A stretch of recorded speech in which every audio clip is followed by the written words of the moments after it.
I'm Mark Bartel and I'm the Explore Coordinator for activities here at Larsmont.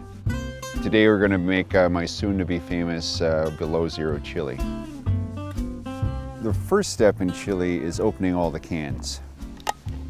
Are there more efficient ways? Yep. Large can of crushed tomatoes, 2 cans of diced tomatoes, the black beans, the great northern beans, the kidney beans, and you have a can of corn.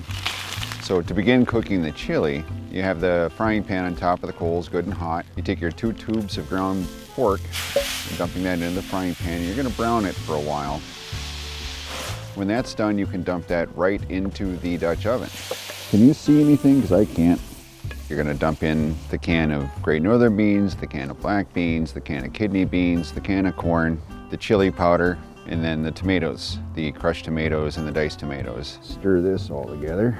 It'll thin out a little bit as it simmers. Then from that point, you're putting a cover on it, lifting the Dutch oven into the fire, covering it with coals, top, bottom. You can just cover that thing and leave it sit.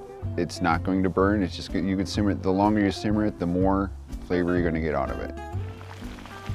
And we're ready to eat.